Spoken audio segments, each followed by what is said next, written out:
La Revolución Francesa. 1794. Prisión de Francis Conciergerie.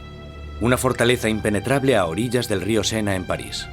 Un lugar frío, húmedo e infestado de ratas, conocido como la antecámara de la muerte. En su interior, la voz de una joven nación está a punto de ser acallada. Con el pelo rapado y el cuello desnudo, Maximilien Robespierre está preparado para la cuchilla de la guillotina, para pagar el precio del desastre que dejó a su paso. La explosión de acontecimientos que constituyeron la Revolución Francesa. La Revolución Francesa es un momento extraordinario en el que la gente empieza a creer que puede rehacer casi toda la sociedad. No solo pueden cambiar la política, las instituciones, sino que a través de la acción política pueden cambiar también la propia naturaleza humana.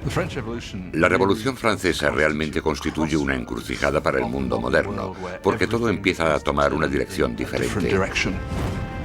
Nacida en plena era de la Ilustración, la Revolución fue testigo de cómo la tierra feudal le daba la espalda a la tradición aristócrata y trazaba un nuevo camino para el futuro.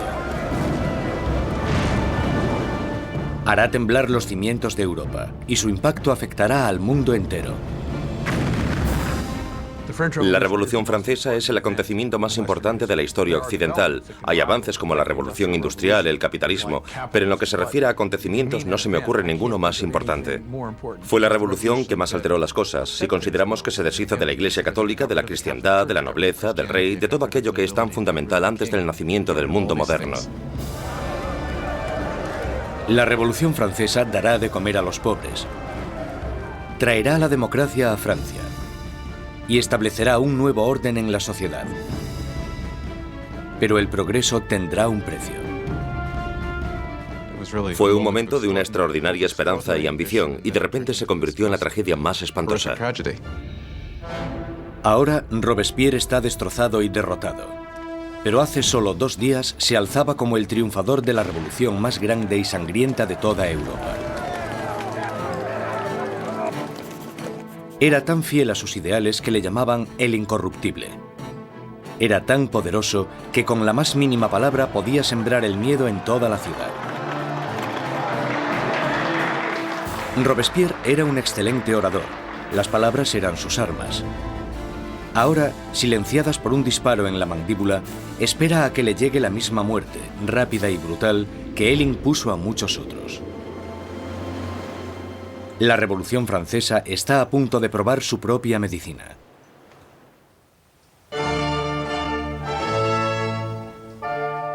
En la primavera de 1770, nadie hubiese podido prever los turbulentos acontecimientos que estaban a punto de suceder. El Palacio de Versalles se llena de distinguidos miembros de la corte real. Acabado en 1682, Versalles fue la obra maestra del rey Luis XIV. Para poner cierta distancia entre él y sus súbditos, Luis XIV se trasladó fuera de la capital de Francia, a un pequeño pueblo a 19 kilómetros al este de París, donde ordenó la construcción del palacio más grandioso de toda Europa.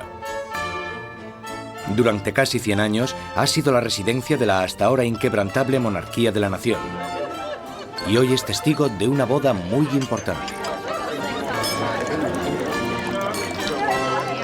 El nieto del rey Luis XIV, el príncipe Louis Capet, el siguiente en la línea sucesoria al trono, está a punto de casarse.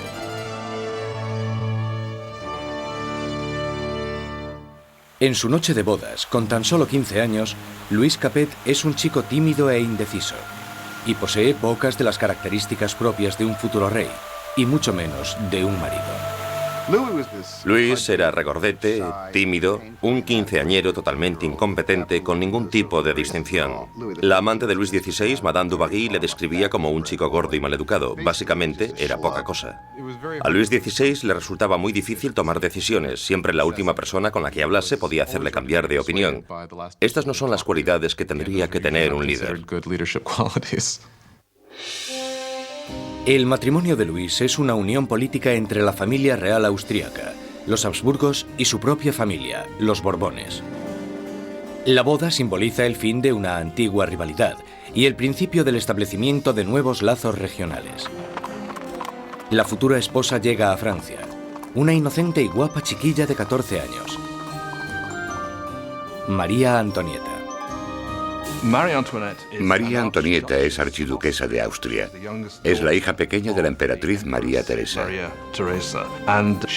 Llega a Francia como parte de un acuerdo matrimonial con el que se produce una alteración de las alianzas debido a que por primera vez en la historia Francia y Austria se convierten en aliados más que en enemigos. María Antonieta llega a Francia como un símbolo político, pero como a toda adolescente, no le interesan los asuntos políticos. María Antonieta llega a Versalles siendo muy joven. No sabía mucho del país en el que estaba, no conocía sus costumbres y a la corte. Era una niña fuerte, muy vivaz, pero seguía siendo una niña. Cuando María Antonieta llega a Versalles, es solo una adolescente de 14 años, rubia con los ojos azules. Es guapa. Le gusta que la gente la considere atractiva y llega con la intención de conquistar a su marido y a su nueva familia.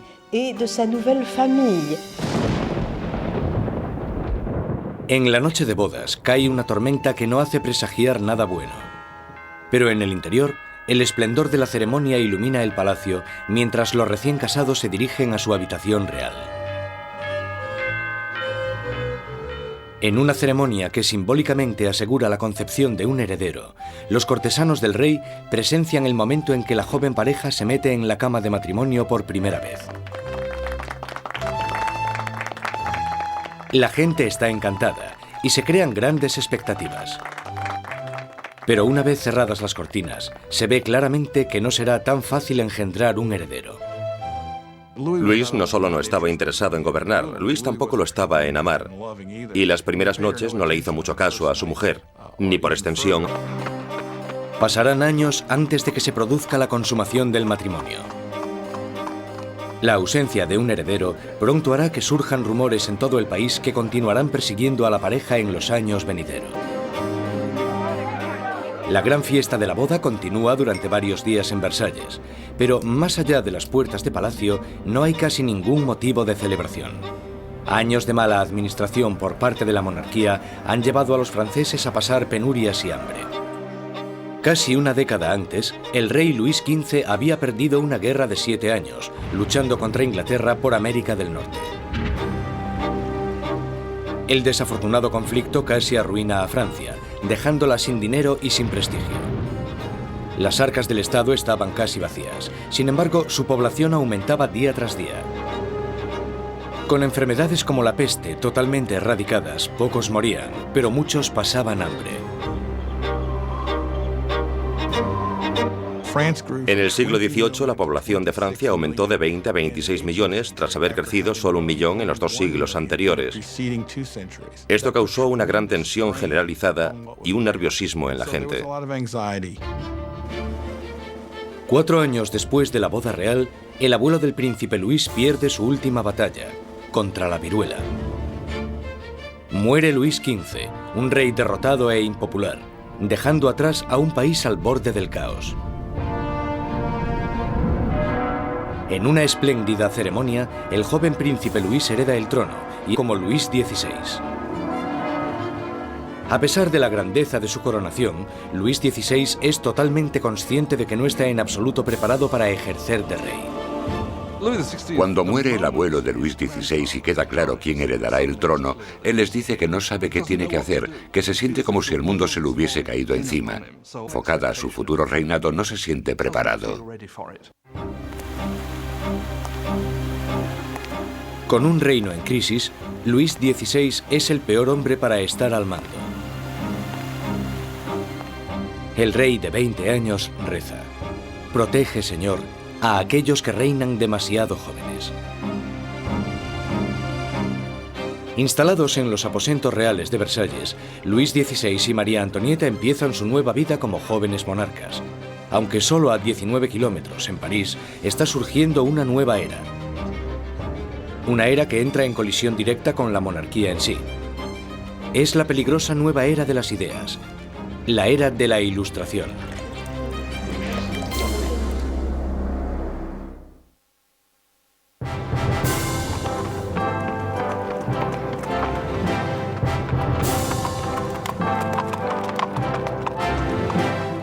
Mientras el carruaje real se va acercando al Puy-le-Grand en París, la gente se aglomera para echar un vistazo a la realeza. Es el momento de darle la bienvenida a París al nuevo rey, Luis XVI, y a su joven esposa.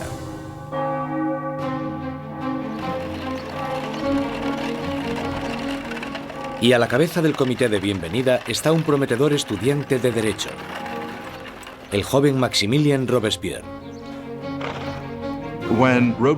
Cuando Robespierre era niño, el rey visitó su colegio y Robespierre le leyó un discurso en latín. Así que, en realidad, habló con Luis XVI cuando él era solo un adolescente. Cuando Robespierre recita su monólogo en latín, el rey casi ni se fija en el niño. Pero años después, sus destinos les unirán otra vez en circunstancias muy diferentes, mucho más dramáticas. Fue uno de estos rituales habituales en los colegios, y por supuesto es totalmente irónico porque allí estaba el joven Robespierre leyendo este discurso en honor al hombre que más tarde matará.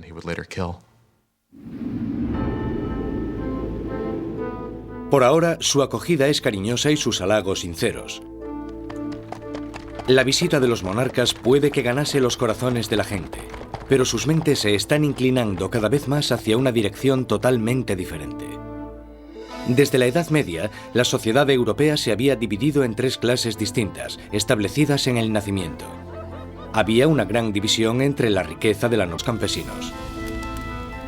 Entonces, en pleno siglo XVIII, la razón y la ciencia empiezan a cuestionar esta tradición. Envuelto por una corriente de innovación y nueva literatura, París es ahora el centro filosófico del mundo.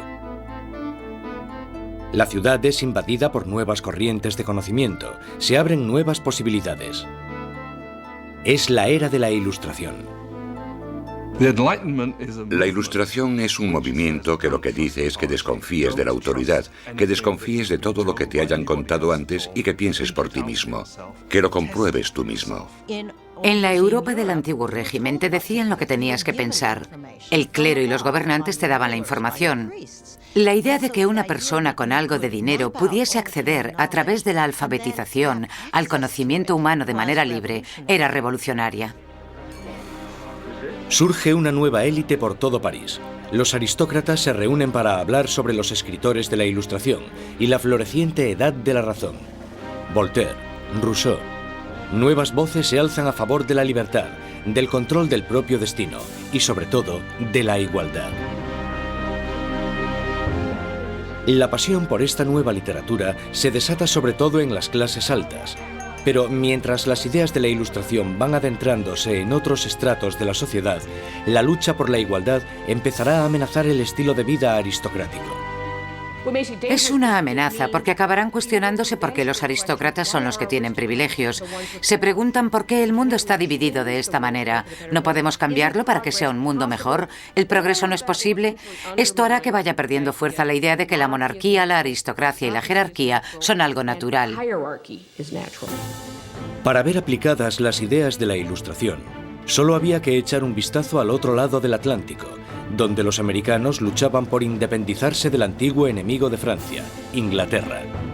El joven rey Luis quiere vengarse de las derrotas de su abuelo en la guerra y ve su oportunidad en la guerra de la independencia americana. Luis confía a la causa un total de 2.000 millones de libras, lo suficiente para alimentar y dar cobijo a 7 millones. La inversión marcará el inicio de un colapso económico en Francia. América lleva a Francia a la bancarrota porque para luchar en esta guerra, los franceses tienen que recaudar una enorme cantidad de dinero.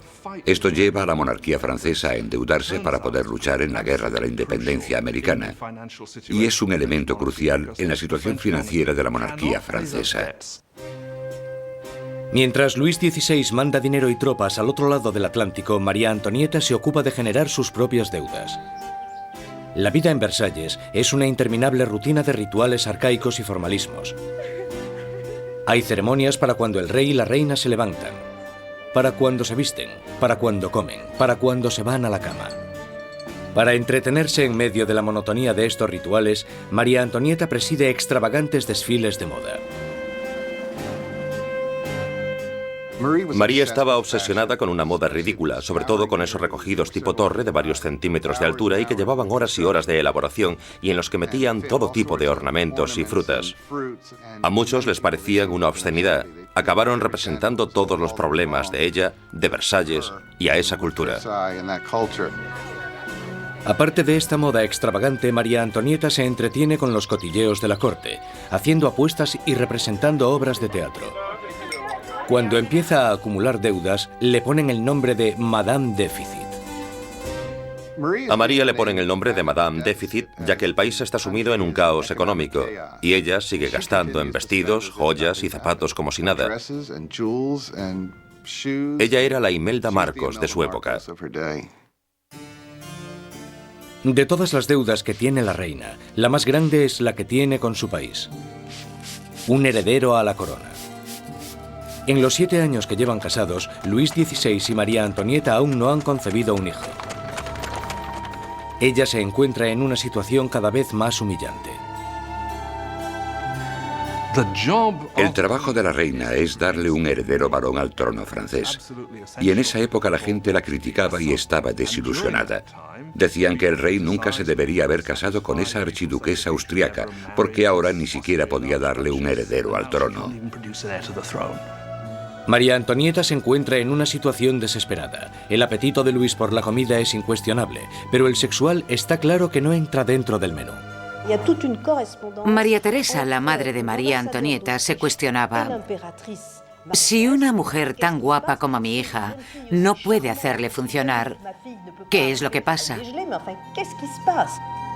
Luis XVI y su joven esposa María Antonieta no fueron capaces de concebir un hijo durante 7 años, y esto deslucirá el principio de su reinado.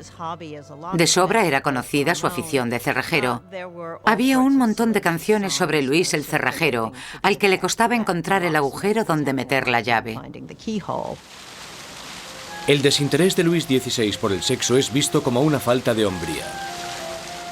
Después de años de frustración y depresión por parte de la corte, al rey se le diagnostica una enfermedad curable llamada fimosis.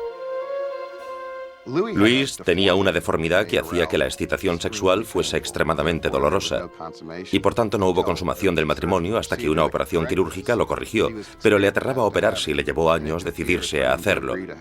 Y cuando al final se operó, ¡voilà!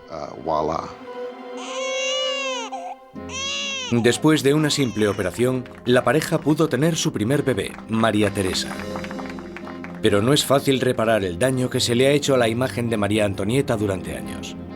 Desde principios de 1780, las calumnias habían circulado por todo el país, sátiras pornográficas del rey y de la reina, folletos obscenos que se reían de la impotencia de Luis XVI y retrataban a la reina como una ramera promiscua en una corte pervertida y decadente. Cuando la situación en el campo empeora, la opinión de la gente sobre la monarquía empieza a cambiar. Se producen muchas malas cosechas y la inflación aumenta el precio de la harina, llevando a la escasez de la parte esencial de la dieta francesa, el pan. Pero naturalmente estas privaciones acaban a las puertas de Versalles. Mientras los monarcas continúan viviendo en la extravagancia, las quejas se traspasan al papel. A la corte real se le acusa directamente.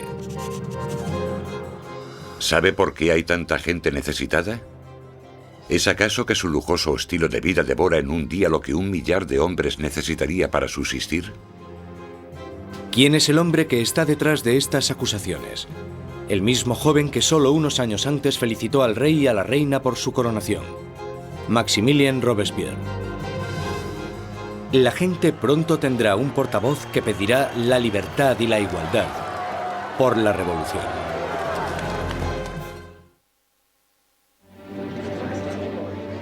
A finales del 1700, Versalles es un oasis de extravagancia, rodeado de una tierra desesperada. Y con un rey inseguro al mando, Francia está trazándose su camino al desastre. Después de 19 años de matrimonio, Luis tenía 4 hijos. Aún así, como rey sigue siendo impotente. En un intento por demostrar su liderazgo, Luis se mete a hacer reformas financieras. pero su equivocada manera de manejar las finanzas carga a los pobres con muchos impuestos, mientras la nobleza no paga casi nada. Con la economía por los suelos y la gente cada vez más inquieta, parece que incluso Dios está enfadado, golpeando a Francia con el invierno más frío de los últimos 90 años. Si alguna vez hubo intervención divina para empeorar la situación, seguro que fue en el verano de 1788 y la primavera de 1789. En el verano de 1788 había una creciente crisis política desarrollándose en un momento de seria escasez de comida. En 1788, para los franceses, la harina era la esencia de la vida. El pan, su medida de subsistencia. La mayoría de la gente en Francia comía casi 1 kilo de pan al día. El pan era esencial y su subida de precio la notó todo el mundo. Si el precio se doblaba, tenías problemas. Bajo la mala financiación de Luis XVI, el precio de la harina se disparó. Las escasas provisiones se estaban agotando y el precio de una rebanada de pan pronto igualó al sueldo de un mes. El hambre se convirtió en rabia. Surgen disturbios por toda Francia. Se atacan casas. Se roban panaderías y los panaderos, acusados de guardar pan, son linchados allí mismo.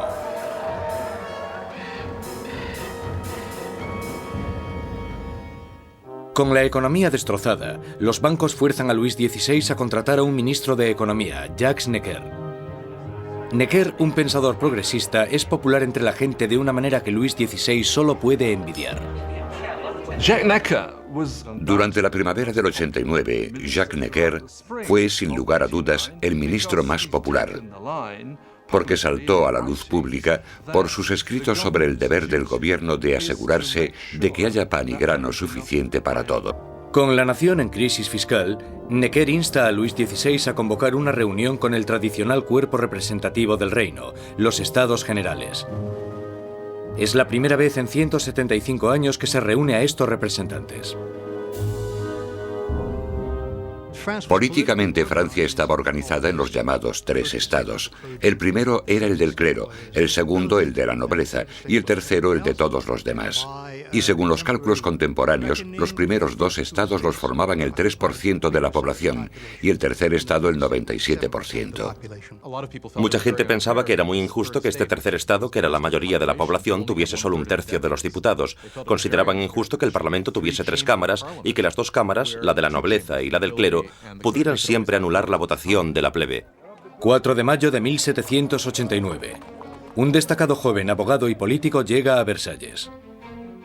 Maximilien Robespierre viene a presentarse ante los Estados Generales como diputado, para ser la voz que pida justicia para la gente que él representa, el tercer estado. Robespierre era un huérfano provinciano que había destacado académicamente con la obtención de una prestigiosa beca, convirtiéndose en un orador elocuente. Un mojigato en apariencia, pero con las ideas muy claras. Cuando volvió a su casa, al pequeño pueblo de Arras, las ideas de la Ilustración que había absorbido en los salones de París tuvieron a un poderoso defensor porque se convirtió en el abogado de los oprimidos de su pueblo natal.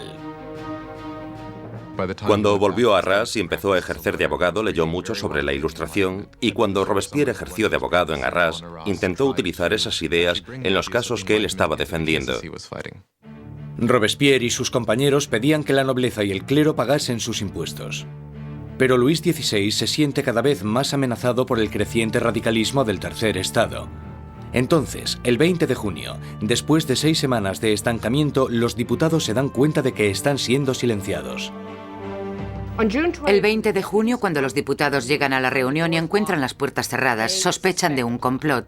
Van a la sala, que era lo que nosotros llamamos la sala de juego de pelota, pero que en realidad era un frontón, se reúnen y juran que no dejarán de reunirse hasta que tengan una nueva constitución.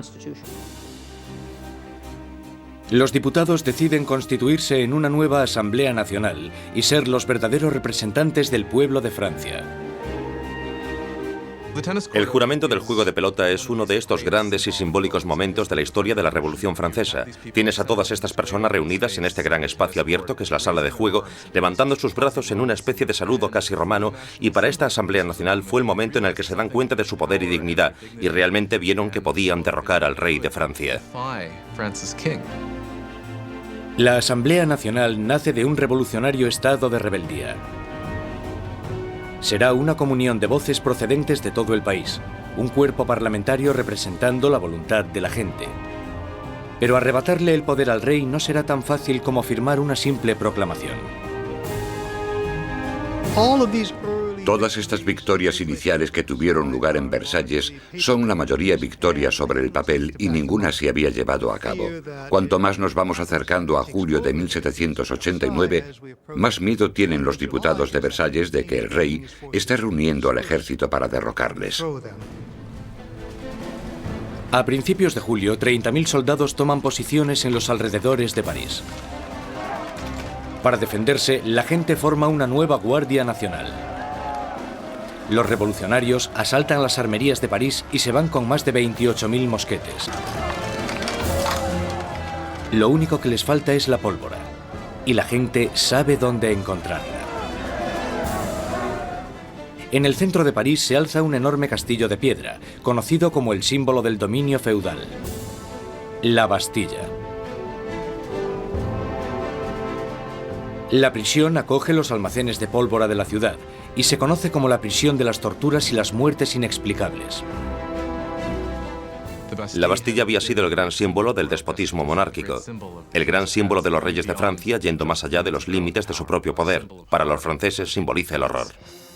En medio de las revueltas se produce un sorprendente escándalo. Luis XVI despide a su ministro de Economía, el apreciado Jacques Necker, por portarse demasiado bien con el pueblo. Horas después de despedir a Necker, llega a París la noticia de que han despedido a su hombre preferido de la corte. No queda más opción que la sublevación. El 14 de julio, multitud de gente se reúne identificándose entre sí con un pequeño emblema. Rojo y azul son los colores de París, separados por el blanco, el color de la Casa de los Borbones. El tricolor ha nacido. De entre la multitud exaltada, una voz grita: ¡A la Bastilla! Con el ataque a la Bastilla, la gente de París está diciendo: no te podrás librar de una nueva Asamblea Nacional. La gente está tomando cartas en el asunto, está cogiendo las armas y diciendo: estamos del lado de la revolución. Cuando el director de la Bastilla, Bernard de Lugny, se entera de que una gran multitud se está aproximando a la prisión, intenta cerrarla. Monta una defensa desesperada, pero los revolucionarios asaltan la fortaleza y arremeten contra los guardas con cuchillos y lanzas. Finalmente, el director de Lugny se rinde, pero la multitud enfurecida le agarra arrastrándole por las calles, le abuchean, le dan patadas y le golpean hasta que grita: «¡Dejadme morir!». La multitud entusiasmada accede con mucho gusto a su petición. Le apuñalan, le disparan y nace una revolucionaria tradición. Su cabeza decapitada desfila por las calles clavada en una lanza. Los diputados de la Asamblea Nacional no condenan inmediatamente este acto de violencia. De hecho, lo aceptan. Y fue esta aceptación de la violencia política lo que, bajo el punto de vista de algunas personas, creó una forma de conducta que tendrá consecuencias catastróficas para el desarrollo de la revolución. Con el humo aún levantándose de la Bastilla, Luis XVI vuelve de su viaje de caza. Debajo de la fecha del 14 de julio de 1879 escribe: «Nada», refiriéndose a su desafortunada caza.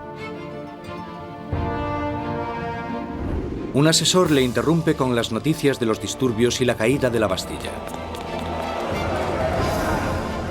Luis XVI le pregunta: ¿es una revuelta? «No, señor», responde. «Es una revolución».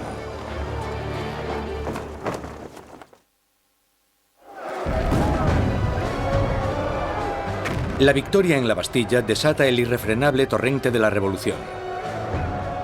La gente ha desafiado a su rey y ha ganado.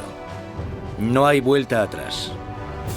de la derrota del feudalismo, la gente, hombres, mujeres y niños atacan y destruyen la Bastilla con sus propias manos, ladrillo feudal a ladrillo feudal. Están empezando a desmantelar el pasado. Los franceses querían destrozar la Bastilla lo más rápido posible, pero no tenían la posibilidad de usar explosivos poderosos. Así que esto se hizo muy despacio, pero con un ímpetu tremendo. Se repartieron los ladrillos y se vendieron como símbolos de la demolición del despotismo. La energía en las calles da un nuevo ímpetu a la Asamblea Nacional. En pocos días se escribe una nueva constitución llamada la Declaración de los Derechos del Hombre y del Ciudadano. En este atrevido documento, las arcaicas distinciones de clases son abolidas y todos los hombres son considerados totalmente iguales. La Declaración de los Derechos del Hombre y del Ciudadano era una declaración promulgada por la Asamblea Nacional en la que se decía que la soberanía pertenecía al pueblo, a la nación. No se hace mención alguna al rey en todo este documento. Por tanto, con la presentación del mismo, la propia Asamblea estaba haciéndose con el poder. Con la nueva Asamblea Nacional como portavoz, los ciudadanos de Francia se dispusieron a cambiar toda la estructura de su sociedad. Exigían una monarquía constitucional, unos derechos iguales para todos los hombres y unas leyes razonables en las que basar la justicia. Para que se oyeran más las voces de la revolución, Robespierre exigió la libertad de prensa, que había sido censurada en el antiguo régimen. Como resultado, la prensa libre la encabeza l'Ami du Peuple, el amigo de la gente. Un periódico radical lleno de sermones sarcásticos y provocadores. Es la creación de un exmédico, Jean-Paul Marat. Después de un periodo de fracasos profesionales, Marat acabó viviendo en la pobreza y durante un tiempo encontró refugio en las alcantarillas de París. Allí fue donde contrajo una dolorosa enfermedad de la piel que le obliga a pasar largo tiempo dándose baños medicinales. Un Marat amargado y fracasado encuentra en la revolución la válvula de escape perfecta para su desgracia. Jean-Paul Marat era simplemente uno de esos profesionales insatisfechos y desgraciadamente la revolución da una oportunidad a los profesionales insatisfechos. Marat canalizó toda su rabia, todo su resentimiento a través de un periódico que tuvo un éxito increíble, l'Ami du Peuple. Marat era un hombre con una rabia fuera de lo normal. Solo hay que leer las páginas de su periódico l'Ami du Peuple para darse cuenta. En cada publicación se puede ver la paranoia que tiene. Ve conspiraciones en todas partes contra la revolución y para él la respuesta es muy simple. La sangre, las cabezas. Marat aborrece la extravagancia de la monarquía en medio de la pobreza que domina Francia. Y solo necesita el rumor más insignificante para arremeter contra el rey y la reina en su periódico. El 2 de octubre de 1789 explota de rabia. A París llega la noticia de que el rey ha celebrado una fiesta en Versalles y que en ella los decadentes monarcas habían tirado al suelo la bandera tricolor, el símbolo de la revolución, y la habían pisoteado. Marat está furioso. Escribe sobre esta difamación en su periódico, justo cuando surge una nueva amenaza. El rey ha ordenado otra vez a las tropas que tomen sus posiciones en los alrededores de París. Con el golpe maestro de la Bastilla aún reciente en las mentes de las personas, Marat insta desesperadamente a entrar en acción. Gente de París, es el momento de que abráis los ojos. Salid de vuestro letargo, despertad. Una vez más, despertad. 5 de octubre. París se despierta con un ensordecedor ruido de campanas. Las mujeres se reúnen cerca del ayuntamiento para protestar por la escasez de pan. Y, según la gente se va enterando de la ofensiva fiesta del rey, el miedo al acercamiento de las tropas reales se mezcla con la rabia. Pronto, miles de mujeres se dirigirán a Versalles, con lanzas y pistolas en sus manos. Las mujeres van a exponer sus quejas al rey. El núcleo de esta multitud estaba compuesto por las famosas poissardes, las temidas pescaderas de los mercados centrales, famosas por su complexión fuerte y su valentía. Iban equipadas con cuchillos enormes de escamar pescado y estaban muy fuertes para transportar cajas. Yo no me atrevería a meterme con ellas. Son mujeres de los barrios pobres que se ven afectadas por el aumento del precio del pan y la escasez de productos. De repente se dan cuenta de que tienen que hacer algo. Es bastante increíble que estas mujeres de a pie, que seguramente la mayoría no supieran ni escribir su nombre, de repente se convirtiesen en las protagonistas de un proceso histórico. En Palacio, la noticia de que había un grupo de mujeres acercándose llegó a oídos de la reina. Cuenta la leyenda que fue en este momento cuando María Antonieta dijo la famosa frase que en realidad nunca dijo. Eso es un mito. Desgraciadamente a María Antonieta probablemente ni siquiera le importaron los pobres de su país el tiempo suficiente como para decir eso. Mientras las mujeres se reúnen fuera de las puertas, Luis XVI se da cuenta de que la revolución ya no puede ser ignorada. La tiene en la puerta de su casa. Acepta firmar la Declaración de los Derechos del Hombre y del Ciudadano, pero la multitud continúa aumentando. Cuando llega la mañana, hay 20.000 personas acampadas fuera de Palacio Real. Para acabar con los signos de distancia entre el rey y sus súbditos, la multitud enfurecida pide que el rey y la reina se trasladen a París. Más indeciso que nunca, Luis XVI es demasiado débil para responder. Su indecisión desatará la furia entre la multitud y pondrá las vidas de la familia real en grave peligro. Al no conseguir conformidad inmediata con lo que ellas quieren, realmente parece que van a matar a la reina. Un grupo de mujeres entran en el palacio, pidiendo a gritos la sangre de la reina. Matan a los guardas, los decapitan y clavan sus cabezas en lanzas. Estaban como locas gritando por todo el palacio. Dadme sus entrañas, dadme su cabeza, yo quiero una pierna, yo quiero un brazo. Creo que estaban tan frenéticas que si la hubiesen encontrado probablemente la habrían descuartizado.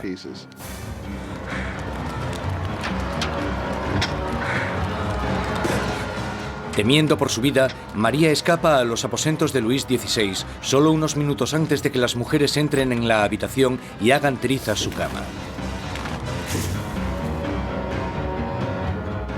El rey y la reina están ahora a la merced de la multitud.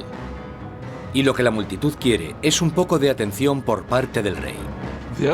La única forma de que las mujeres se calmen es que la familia real acepte ir a París, porque creen que una vez que estén allí, entonces pueden obligarles a hacer lo que la gente de París quiera. 60.000 personas inician la marcha, llevándose de Versalles carros y carretas de harina de la despensa real. El carruaje real es escoltado todo el camino hasta París.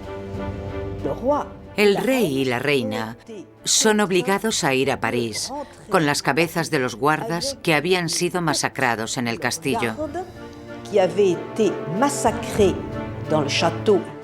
Les habían cortado las cabezas. Es realmente un acto de violencia extrema. Las cabezas se reconstruyen con maquillaje y desfilan delante del carruaje del rey y la reina. El rey y la reina hacen del Palacio de las Tullerías su nuevo hogar. Nunca volverán a ver Versalles. Una vez que la familia real se traslada a París, se convierten en prisioneros de París. Ellos lo saben y todos lo saben. Tienen grandes limitaciones de lo que pueden hacer. Son los prisioneros de la capital, de eso no hay duda. Abandonan Versalles y la asamblea se traslada a París. El poder está ahora en manos de la gente. Francia tendrá una nueva democracia, unas nuevas leyes, y una nueva e inolvidable forma de justicia hará su debut en el Estado revolucionario. La guillotina.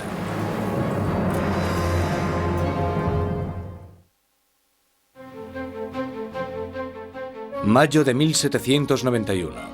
Han pasado ya casi 2 años desde que la familia real y la Asamblea Nacional se trasladaron a París. Robespierre habla a menudo en la Asamblea y en el Club Jacobino, una sociedad que lleva el nombre de su sitio de reunión, un viejo monasterio jacobino. Ahora, las palabras son el núcleo de la revolución, y Robespierre sigue con su moral inquebrantable. Su verdadero norte es siempre la gente. Pronto le apodarán el Incorruptible. Francia es ahora una monarquía constitucional. El rey está obligado a compartir su poder con los revolucionarios en la Asamblea. Pero parece que su ración de poder se va haciendo cada vez más pequeña, y es obligado a firmar ley tras ley, disminuyendo su propio poder y el del otro régimen feudal, la Iglesia Católica. Luis decide que ha llegado el momento de escaparse de los confines de la nueva república y montar una campaña para reclamar su reinado. En 1791, Luis XVI decide que necesita volver a obtener el control de su país. Y sabe que solo puede hacer eso con la ayuda de un ejército extranjero. Así que su idea es dejar el Palacio de las Tullerías y avanzar hacia la frontera más cercana. 21 de junio de 1791. El rey y la reina se disfrazan de criados y, protegidos por la oscuridad, se escapan de París. Inician una carrera hacia la libertad. Pasada la medianoche, llegan al pequeño pueblo de Varennes, 160 kilómetros al este de París. Están cerca de la frontera con Austria. La salvación solo a unos pocos kilómetros de distancia, pero su intento de fuga no irá más allá.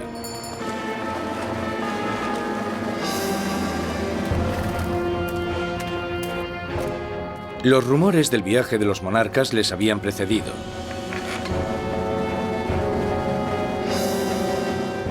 Un oficial del pueblo para el carruaje y les pide los pasaportes.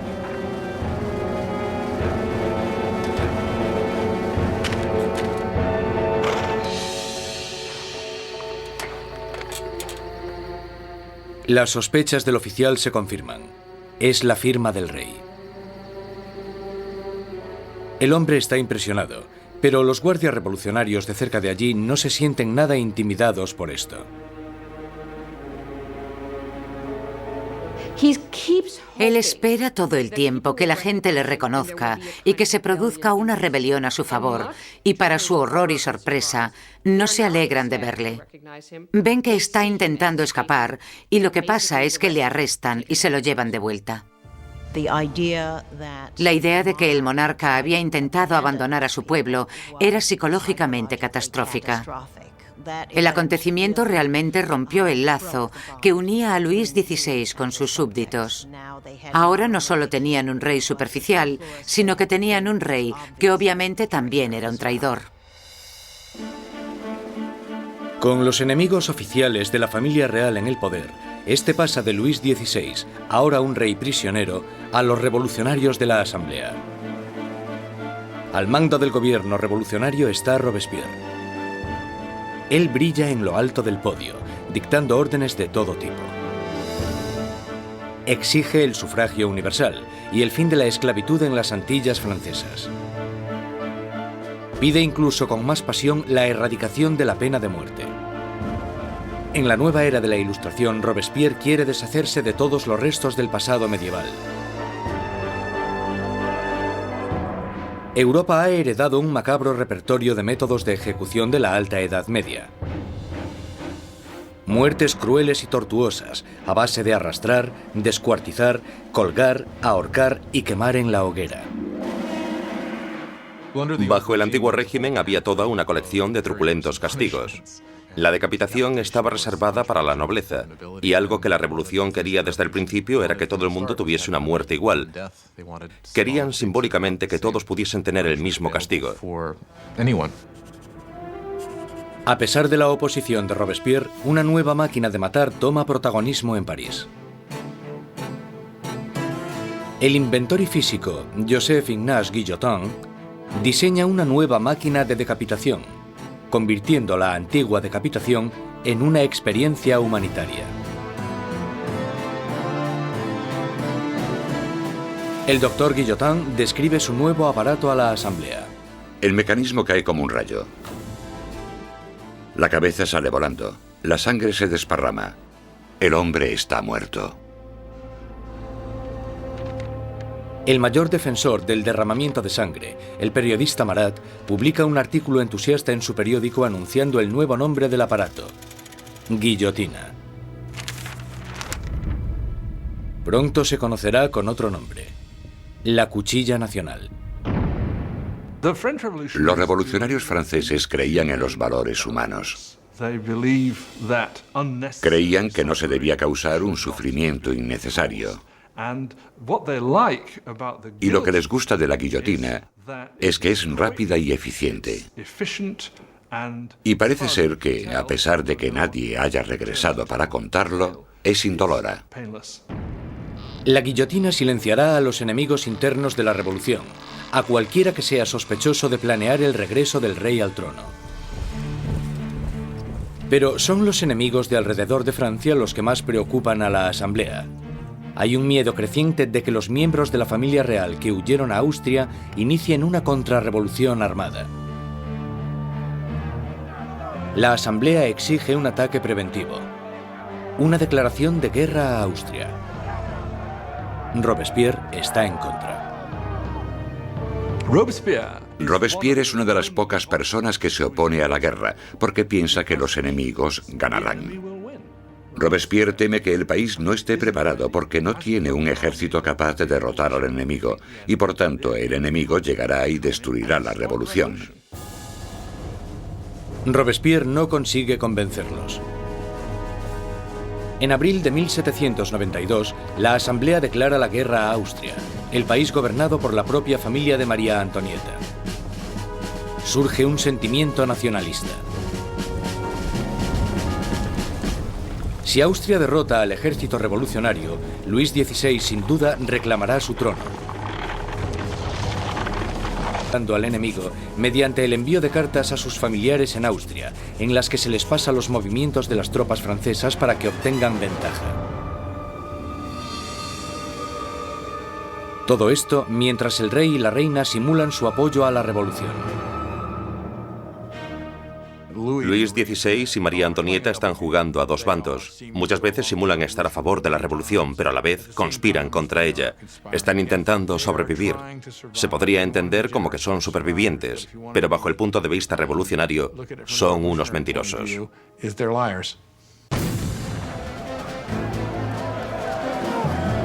Con el ejército francés sufriendo grandes pérdidas en la frontera, llega la noticia de que en París, el aliado de Austria, Prusia, se ha unido a la invasión. Las tropas están bajo el mando del duque de Brunswick, un general prusiano.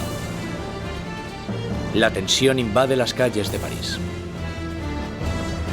Y entonces los periódicos publican una carta del duque de Brunswick, un manifiesto en el que se amenaza con destruir París si se le hace daño a sus majestades el rey y la reina. Una amenaza equivocada que fracasa totalmente. 10 de agosto de 1792. 27.000 ciudadanos armados, empujados por la rabia y la indignación, se dirigen al Palacio de las Tullerías e inician un ataque salvaje contra los guardias reales. Al final mueren más de 800 hombres de ambos bandos. El rey huye y busca protección en la Asamblea, pero ya no existe la monarquía. A Luis le han quitado oficialmente su título. Ha nacido la República Francesa. La cuchilla de la guillotina es bautizada con la sangre de los restantes guardias de Luis XVI.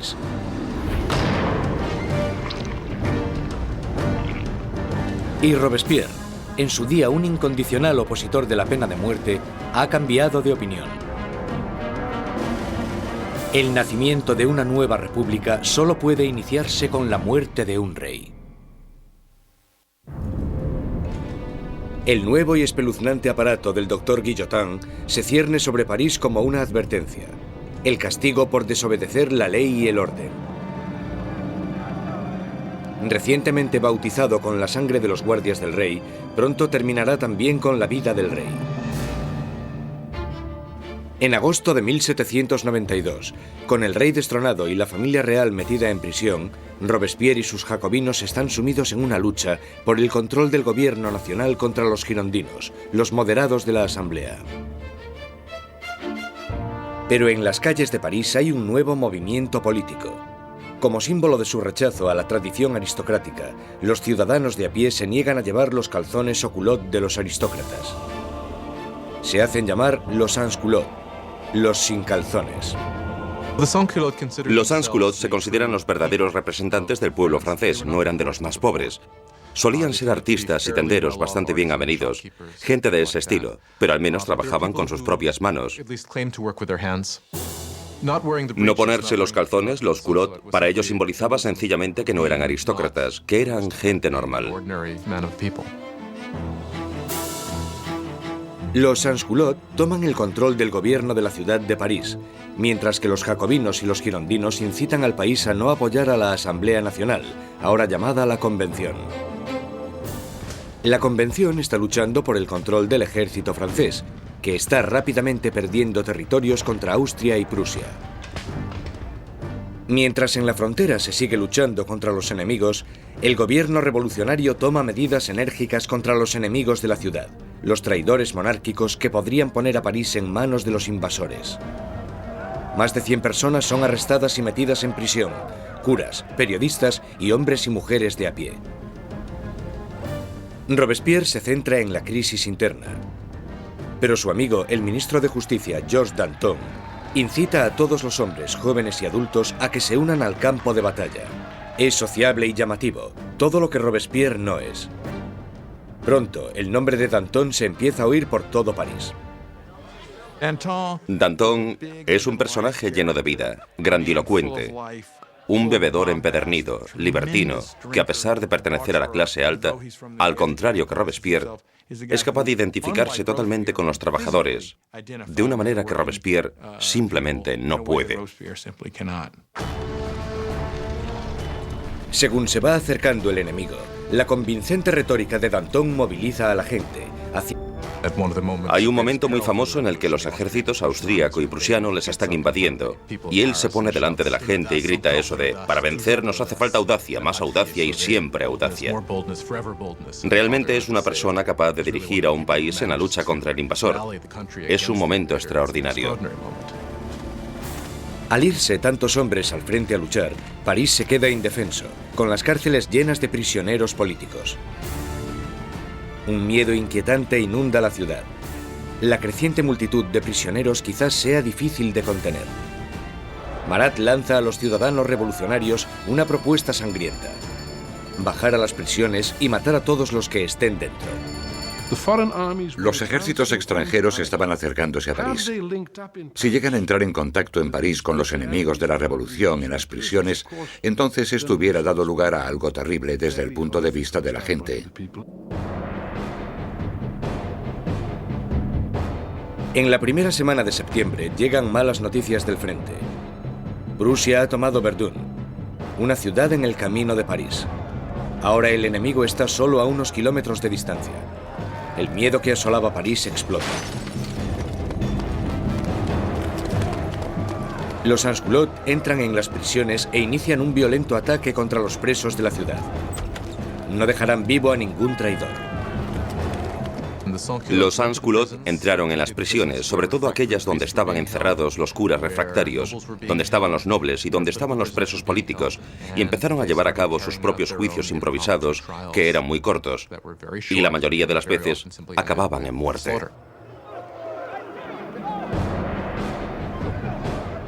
Las mujeres son violadas o mutiladas, los curas son destripados, los aristócratas descuartizados. En la primera masacre, más de 1.600 personas son asesinadas en solo unos días. Extiende por Europa, los enemigos de la revolución sienten repulsión.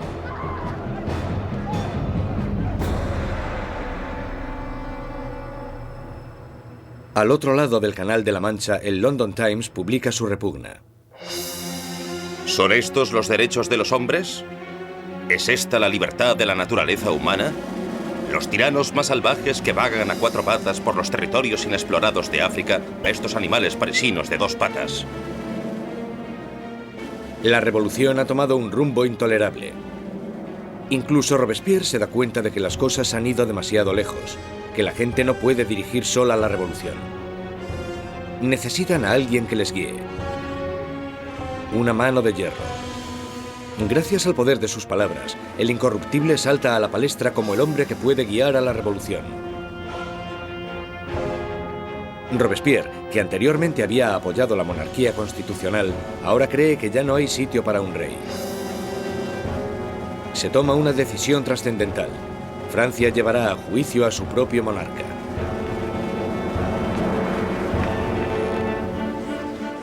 Con el veredicto reducido a una mera conclusión, el único debate sobre la mesa es la condena. Los moderados, los girondinos, piden que no se acabe con su vida, y esto les deja a un lado de la convención. A los girondinos se les planteaba una cuestión importante en lo que se refiere al rey, porque aunque ellos estaban convencidos de querer una república, no estaban tan seguros de que fuera necesario matar al rey. Los jacobinos, que querían la sangre del rey, superaban en número a los girondinos. ¿Por qué los jacobinos querían matar al rey? Yo creo que porque, como muy bien dijo Robespierre, para que la revolución pueda vivir hay que matar al rey. Si está bien que haya un rey, entonces algo va mal en la revolución. En todos los sistemas que existen, solo hay un castigo para la traición, y esa es la muerte. Por tanto, en ese sentido, si el rey es culpable de traicionar a su país en tiempos de guerra, entonces la conclusión es que debe sufrir la muerte de un traidor. En 1593, Luis XVI es declarado culpable. Se dicta sentencia. El rey debe morir.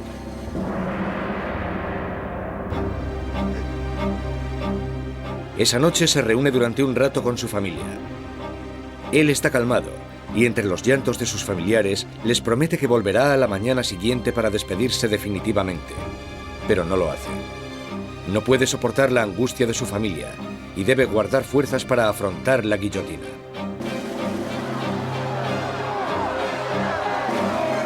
A la mañana siguiente, un carruaje lleva a Luis XVI al patíbulo. Estoicamente camina hacia la guillotina.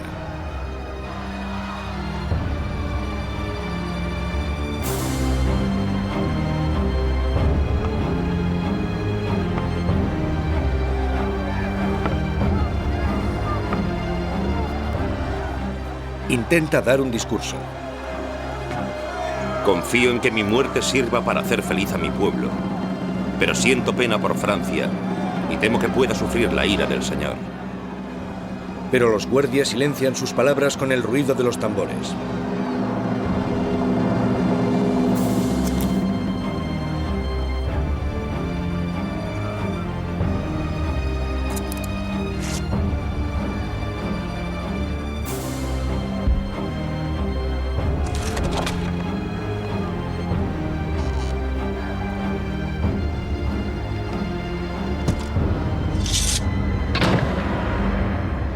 A las 10:22 de la mañana se acaba con la vida del hombre que fue rey de Francia. Desde la prisión del templo, María Antonieta oye los disparos de los cañones, anunciando la muerte de su marido. Se desploma del disgusto.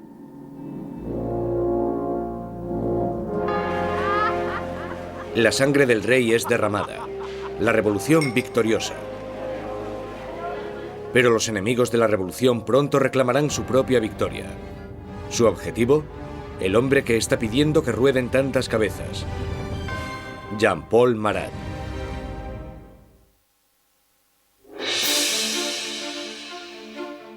La ejecución del rey Luis XVI marca la victoria definitiva para los revolucionarios.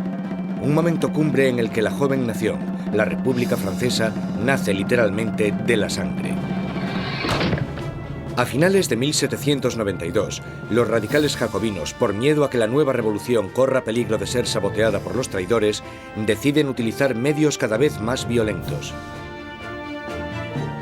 Pero los girondinos, que representan a los campesinos franceses, quieren frenar la creciente violencia por miedo a que desencadene una guerra civil.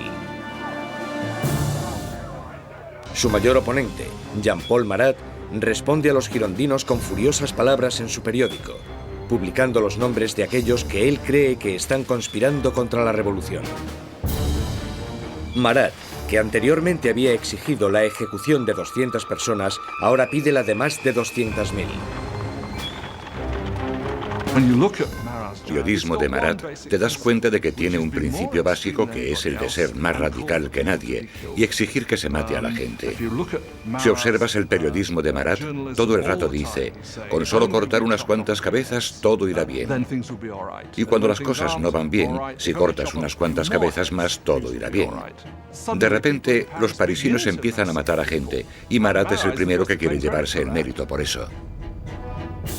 Pero el movimiento radical no ha llegado a todas partes. La gente de las afueras de París está furiosa con la creciente brutalidad de los jacobinos y piden que pare el derramamiento de sangre. Este mensaje llega a oídos de la encantadora Charlotte Corday, una chica provinciana sencilla pero a la vez segura de sí misma. Charlotte Corday es una mujer y quizás con razón considera que Marat es el principal responsable de todo esto. Él ha jugado un papel decisivo en el radicalismo de la revolución.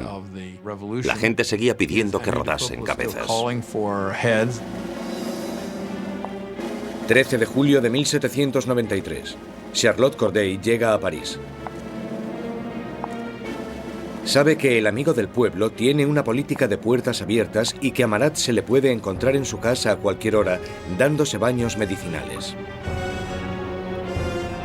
Corday le visita con la excusa de que tiene una lista de traidores, de aquellos que están colaborando con los enemigos extranjeros para acabar con la revolución. Marat le pide la lista, prometiendo a Corday que los traidores serán guillotinados al día siguiente. Y cuando se la da, coge una daga, un pequeño puñal, y se lo clava en el pecho.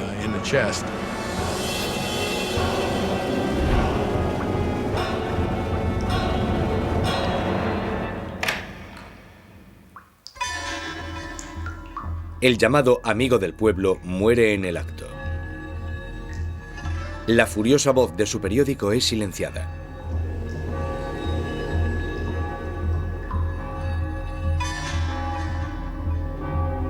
Cuando la revolución se convierte en un baño de sangre, es muy fácil echarle la culpa a él y por supuesto eso fue lo que hicieron los que le odiaban o le temían. Y esa es una de las razones por las que Charlotte Corday lo asesina en 1793, porque cree que él es el responsable de muchas de las sangrientas atrocidades que han ocurrido. Corday no intenta escapar. En el juicio, declara que no está arrepentida.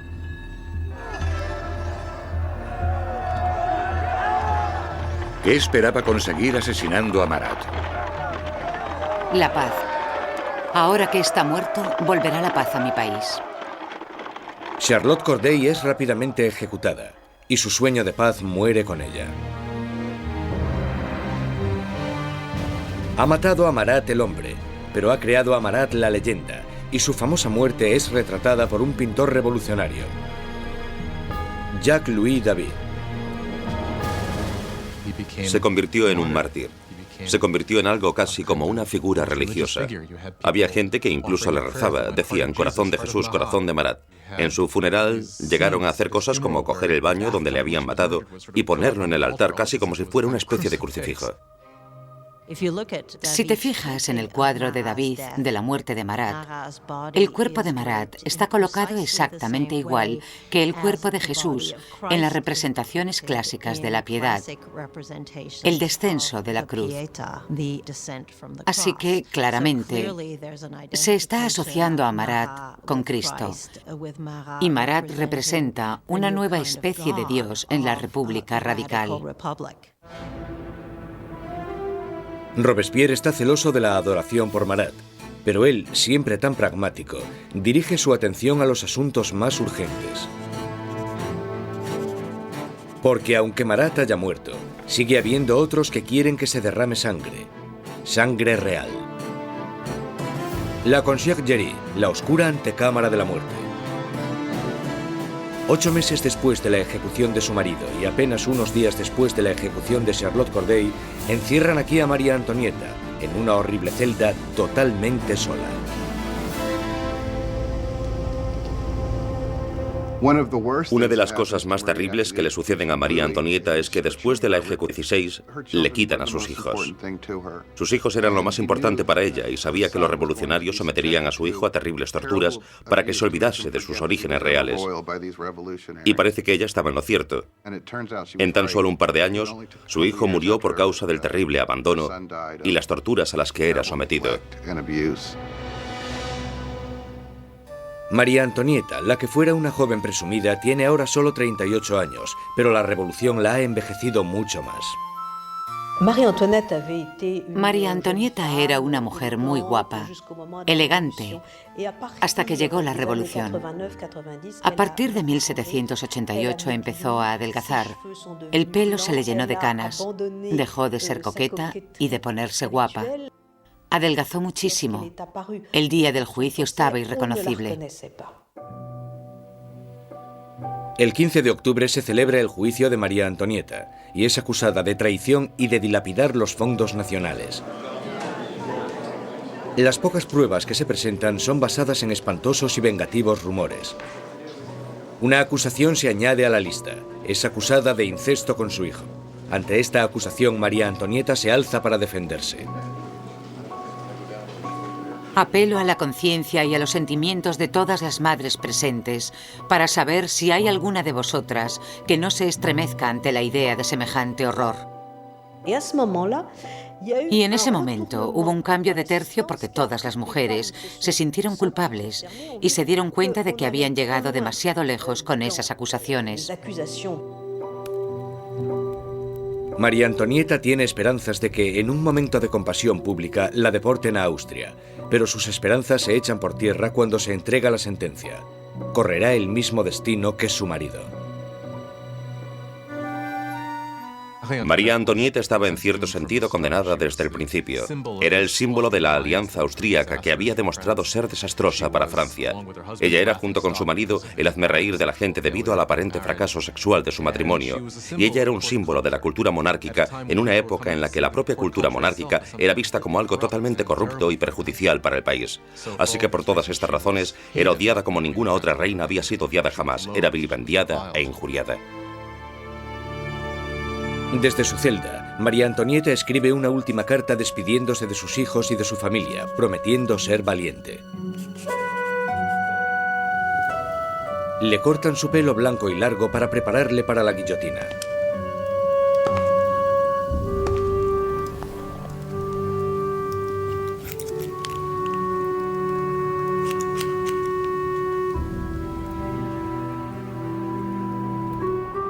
Le atan las manos con firmeza.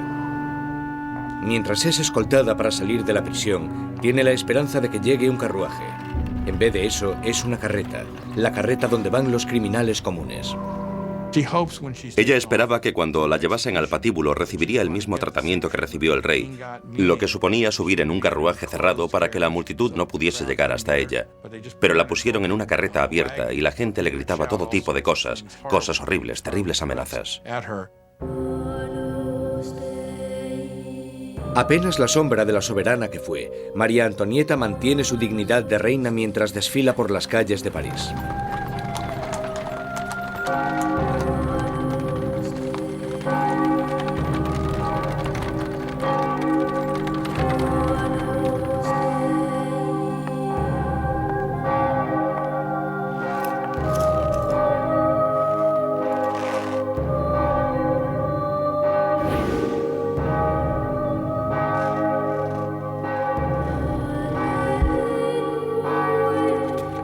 Su nombre y las acusaciones contra ella se leen en voz alta.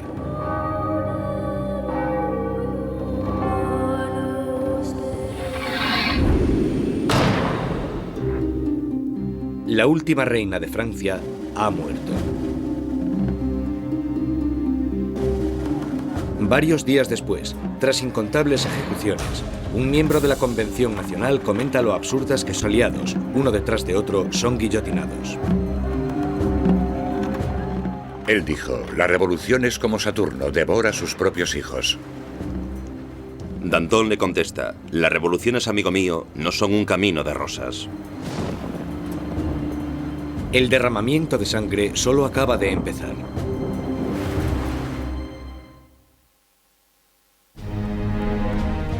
Septiembre de 1793. 4 años de revolución y Francia está siendo totalmente destrozada. En las provincias se producen violentas insurrecciones. Y en la guerra contra Europa están perdiendo a muchos hombres. Tras sufrir una terrible derrota, los británicos toman la ciudad costera de Toulon. Europa está minando cada vez más las fronteras francesas. Francia es el país más grande y más poblado de Europa Occidental y tiene un gran poder militar. Y claro, cuando empezó la revolución, un montón de sus tradicionales enemigos y también un montón de sus tradicionales aliados pensaron, sí, esta es nuestra oportunidad, no para hacerse con algún territorio de Francia, sino para enriquecerse a su costa y debilitarla, para siempre. Francia está aislada de toda Europa. Gran Bretaña la está bloqueando y Austria y Prusia están atacándola e invadiéndola. La gente de París tiene miedo de que la victoria de la contrarrevolución dé lugar a un baño de sangre. Danton y Robespierre, los mejores oradores de la convención, se dan cuenta de que para poder salvar la revolución tienen que atacar. Convencen a sus compañeros para establecer una nueva y amenazadora ley marcial. Es hora de que todos los franceses disfruten de una igualdad sagrada. Es el momento de imponer esta igualdad mediante leyes que hagan justicia contra los traidores y conspiradores. Haced que el terror esté a la orden del día. Esto inicia un nuevo capítulo en la revolución. Un periodo de represión violenta llamado el terror. En un increíble cambio de tercio, los revolucionarios suspenden la nueva constitución y todos los derechos que garantizaba. Se colocan policías de paisano por todo el país. Cualquier persona sospechosa de realizar actividades contrarrevolucionarias es perseguida, sometida a un juicio rápido y mandada a la guillotina. El reino del terror fue concebido como un gobierno de emergencia. Lo que ellos entendían como terror se basaba en sembrar el terror en los corazones de los enemigos de la República. Por lo tanto, digamos que o estaban muertos de miedo o eran arrestados y liquidados.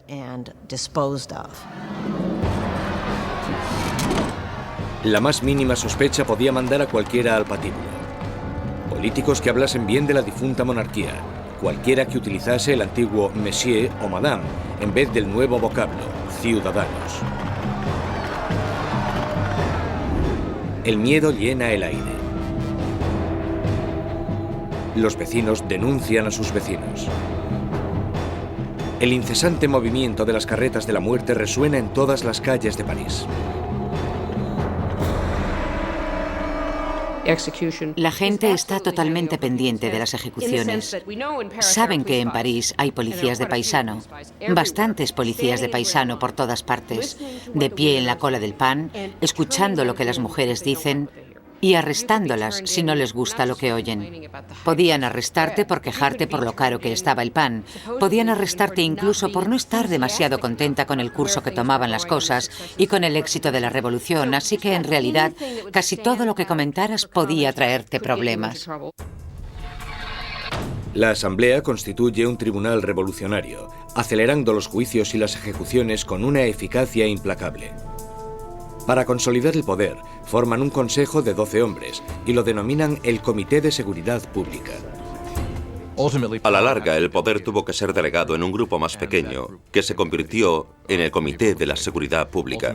Al final eran 12 personas que gobernaban Francia como una dictadura colectiva. Por sus discursos magistrales y su visión revolucionaria, Robespierre enseguida se convierte en el portavoz del comité. Y su voz está pidiendo que se derrame más sangre. Una de las ironías de la vida política de Robespierre es que desde el principio él estaba totalmente en contra de la pena de muerte. Y por supuesto se tendrá que comer sus propias palabras cuando más tarde se convierta en un defensor acérrimo del terror y la guillotina. Nunca llegó a responder a eso directamente, excepto cuando dijo, bueno, los tiempos han cambiado. La revolución había vuelto implacable a Robespierre. El que fuera un apasionado defensor de la libertad de prensa ahora restituye la censura, vestigio del antiguo régimen. La Iglesia ya está siendo atacada y él se queda de brazos cruzados mientras uno de los revolucionarios más radicales, Jacques-René Hébert, hace una nueva propuesta: la descristianización. En plena crisis de la guerra y en plena rebelión interna, la gente empieza a decir que la culpa de todo la tienen los curas, la religión. Y que lo que tenemos que hacer, si queremos salvarnos de los enemigos de la revolución, es destrozar el poder de la Iglesia Católica.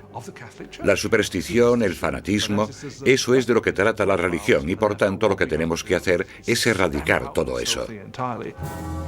Las calles que llevaban la palabra San son cambiadas de nombre. Los iconos religiosos son destrozados y reemplazados por tributos al nuevo santo, Marat. La iglesia parecía simplemente ser el enemigo de los revolucionarios radicales. A las iglesias y las catedrales les arrancan los altares, rompen las vidrieras, rompen las estatuas, simplemente destrozaron toda la riqueza de la iglesia. Por supuesto, a los europeos esto les chocó, incluso más que la muerte del rey. Ni siquiera salvaron el calendario cristiano. Los años ya no son numerados a partir del nacimiento de Cristo, sino a partir de septiembre de 1792, el año del derrocamiento de la monarquía. Ahora es el año 1. A los meses se les da un nuevo nombre según las estaciones. Julio se convierte en Termidor, abril en Floreal. Los meses duran 3 semanas, cada una de 10 días de duración. El calendario revolucionario seguramente fue diseñado como una especie de arma contra el cristianismo, contra la creencia cristiana. Por supuesto, al tener una semana de 10 días, la gente ya no sabría cuándo era domingo. Eso era lo que esperaban. El terror se extiende por toda Francia. Se condenan las insurrecciones con una sanguinaria e implacable crueldad. En la ciudad de Lyon, donde los contrarrevolucionarios están ganando terreno, el Comité de Seguridad Pública sienta un ejemplo brutal.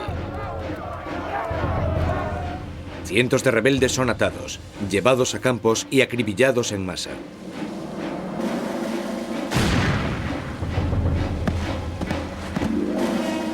Una región llamada la Vendée, al oeste de Francia, también se ha convertido en bastión de la contrarrevolución. Barcas llenas de rebeldes y curas atados entre sí son hundidas sin piedad. Más de 100.000 personas son asesinadas solo en la zona de la Vendée. En París, la hoja de la cuchilla cae a un ritmo aún más frenético.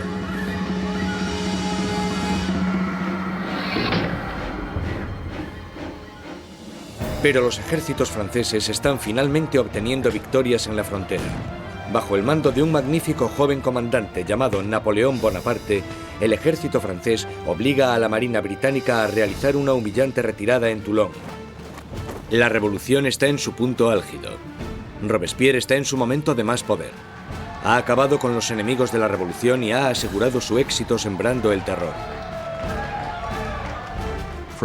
Durante un tiempo, el terror fue un mecanismo muy efectivo para conseguir la unión del país, la unión del gobierno, y para luchar en lo que fue, después de todo, una guerra en varios frentes, en el frente este, en el frente norte, contra enemigos externos. Una guerra civil en la zona de la Vendée, que fue la más sangrienta de todas, y también una guerra civil contra los girondinos y otros revolucionarios en contra del gobierno. El terror había alcanzado sus objetivos, pero no se para ahí, y no parará hasta que destruya al hombre que lo sembró. Maximilien Robespierre.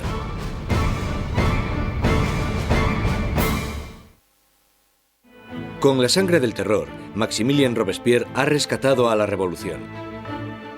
Un enérgico ejército está defendiéndose contra los ataques en la frontera, pero las dificultades internas aún no se han sofocado. En la cima del éxito, Robespierre sueña con un reto aún más grande: sembrar más terror para crear un nuevo tipo de sociedad. La República de la Virtud. Con virtud se refiere a la virtud cívica. Es un principio fundamental para Robespierre. Por ejemplo, no puedes ser un ciudadano virtuoso con simplemente obedecer la ley. Debes de estar activamente involucrado en el trabajo del Estado, y eso incluye acabar con los enemigos del Estado. El 5 de febrero de 1794, Robespierre da un discurso destacando su filosofía. El terror sin la virtud es desastroso, pero la virtud sin el terror no vale para nada. Asocia la virtud con el terror. El terror en ese momento se convierte, a su manera de ver, en un instrumento con el que crear virtud. Pero otros no están de acuerdo. Para Danton, la revolución está yendo por el camino equivocado. Él y sus seguidores, los dantonistas, creen que es el momento de acabar con el terror, porque este ya ha hecho su función. En la primavera de 1794 las cosas empiezan a mejorar. Ya no hay tantos problemas con la comida, la campaña de guerra está yendo mejor y Danton está diciendo básicamente que necesitan establecer una nueva base de gobierno, moverse hacia la normalización. Robespierre piensa que es demasiado pronto. Danton empieza organizando un grupo para debatir cómo acabar con el terror. Robespierre lo interpreta como una amenaza directa al gobierno. No lo ve como una simple diferencia de opinión sobre la dirección que debe tomar la política, lo ve como una traición. Y en la República de la Virtud de Robespierre, solo hay una respuesta a la traición. Los dantonistas son perseguidos y enseguida sentenciados a muerte. Robespierre ha mandado a cientos al patíbulo, pero estas ejecuciones le ponen nervioso. No acudirá a la decapitación de sus antiguos amigos y aliados. Mientras sube las escaleras de la guillotina, Danton grita: De lo único que me arrepiento es de irme antes que esa rata de Robespierre.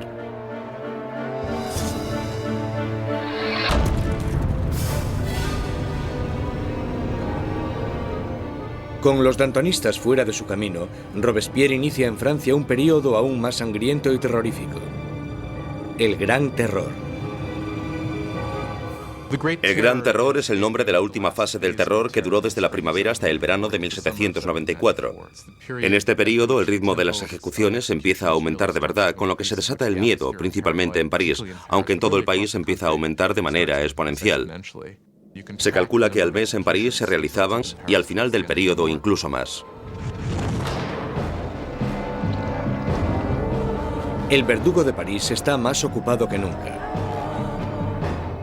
Pero el 6 de junio de 1794, las carretas de la muerte dejan de sonar. La guillotina permanece silenciosa. Robespierre ha declarado un nuevo día de fiesta religiosa, el Festival del Ser Supremo. Quiere reemplazar al viejo dios católico por uno nuevo, la diosa de la razón.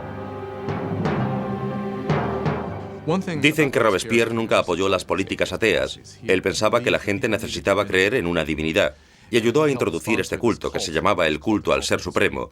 Y creo que fue en junio de 1794 cuando se colocó este increíble escenario, con coros de gente vestida de blanco cantando, y se construyó esta especie de montaña de papel maché en el centro de París. Y en el momento más importante de la ceremonia, el propio Robespierre salió de la cima de esta montaña vestido con una toga y caminando montaña abajo. Y creo que en ese momento un montón de gente pensó: vale, ¿quién se cree que es? ¿Acaso se cree que es Dios? ¿Acaso se cree que es el rey? Mientras el Gran Terror se descontrola, los aliados de Robespierre se dan cuenta de que ha perdido totalmente el contacto con la realidad. Hay algunos que piensan que Robespierre realmente había llegado a un punto tan extremo e irracional que ya no había vuelta atrás. Unos creen que su fanatismo le ha superado y otros que simplemente se ha vuelto loco. Una vez más, Robespierre centra sus sospechas en aquellos que están cerca de él. El 27 de junio, ahora el 9 de Thermidor, aparece en la convención y da un discurso lleno de amenazas. Será el último discurso que dará. Robespierre comete un error. Anuncia que tiene una nueva lista de enemigos de la República, pero no quiere darla. Todo el mundo teme estar en ella, y cuando al día siguiente decide hacerla pública, le arrestan antes de hablar. Un improvisado coro de voces grita a Robespierre. Él les mira en silencio. Los diputados le acusan de rebeldía e inmediatamente le retiran de la convención. Robespierre y varios de sus aliados son llevados al ayuntamiento, donde permanecen vigilados durante la noche. Por la mañana temprano se oyen disparos y los guardias corren al segundo piso. Abren las puertas y se encuentran con una escena espeluznante.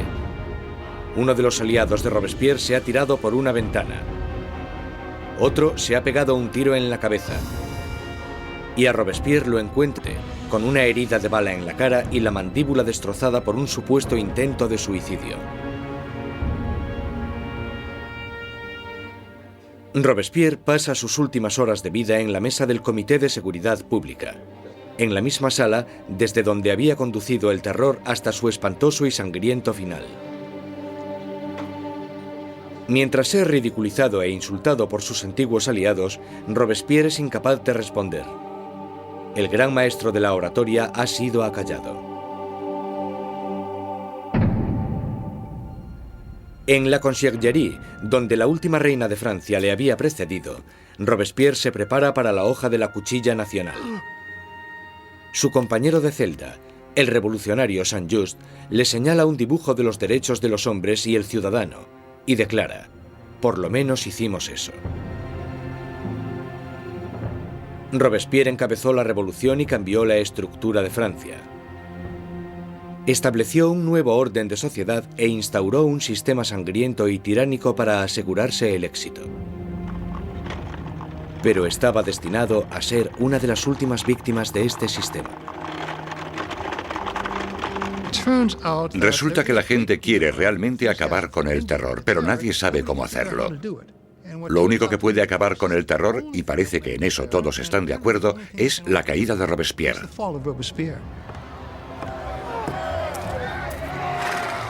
El 27 de julio de 1794, la guillotina acaba con el incorruptible. Y la última sangre del terror es derramada. El terror muere con Robespierre, pero la revolución no. Los derechos del hombre, la democracia, la nueva república. Los logros de la revolución sobrevivirán más que cualquiera de los propios revolucionarios.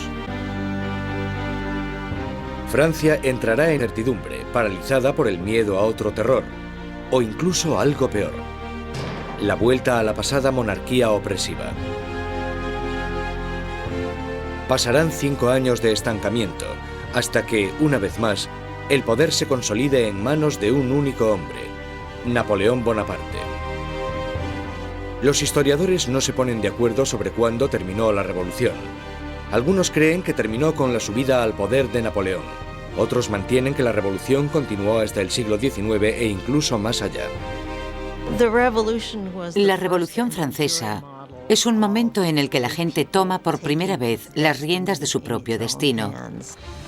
La idea de que los súbditos de la monarquía más antigua, más prestigiosa y más poderosa de Europa pudiesen reescribir su historia fue algo que tuvo una resonancia increíble. La revolución destruyó la antigua Europa feudal y cambió para siempre el curso de la civilización occidental. Con la Revolución Francesa surgen muchas preguntas. ¿Cuánta violencia está justificada para conseguir una sociedad mejor? ¿Tiene la gente derecho a acabar con lo que consideran un sistema injusto para reemplazarlo por lo que están convencidos en sus corazones de que es un sistema más justo? ¿Cuánta violencia está justificada para poder llevarlo a cabo? Aún hoy en día nos preguntamos todo esto. Cuando Robespierre y sus aliados estaban ocupados conduciendo a su país hacia el futuro, muchos de ellos se debieron haber preguntado cuál sería el resultado final. Más de 200 años después del nacimiento de la República Francesa, el fantasma de Robespierre está aún presente en las revoluciones. Desde Rusia hasta Vietnam, desde China a América Latina. Los experimentos franceses con la democracia han inspirado los modelos de todo el mundo. Sea donde sea que haya una tiranía, el grito pidiendo justicia perdurará para siempre. Libertad, igualdad, fraternidad. Por la revolución.